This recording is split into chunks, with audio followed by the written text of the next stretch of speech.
бисер. Като имаше пари бисер, всички бяха до него. Седяхме на една маса, пиехме, ядяхме заедно. Чаши вдигахме за здраве, всички викаха: брат, брат. Ти си бисере нашият човек, ти бисере си нашият брат. Телефонът ми звънеше: брат, как си, що си? Докато имаха полза от мене, всички бяха до мен.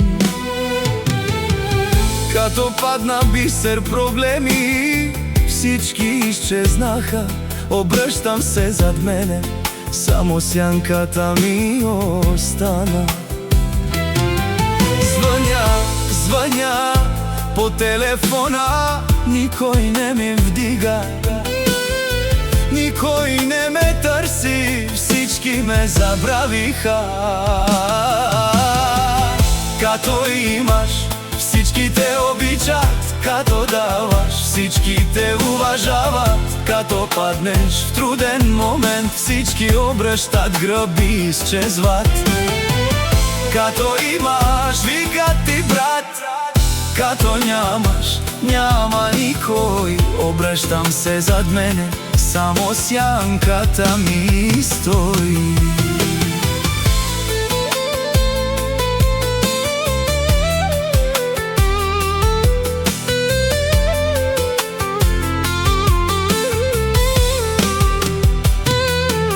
Братя и сестри, не всичко е пари, не всичко е както беше.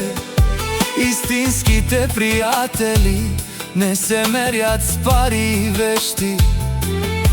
Истинските приятели се мерят с уважение, не ти гледат йоба какво имаш, какво нямаш. Когато ти е трудно, тогава се познава кой остава. В днешния ден е трудно да намериш добри приятели. Всеки гледа дали има полза от тебе, дали може нещо да вземе.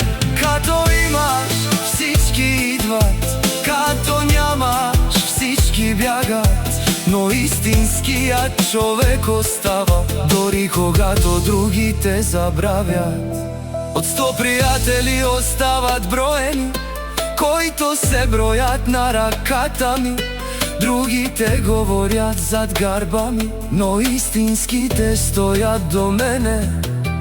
Не ми трябват 100 приятели, ако няма един истински, един да остане до мене в най-трудния ми ден.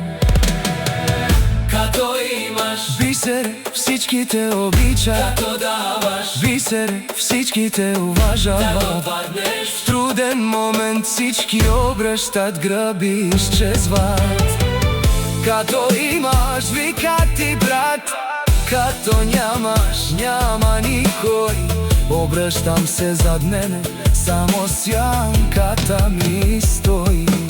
Братя, отворете си очите. Светът не е само пари.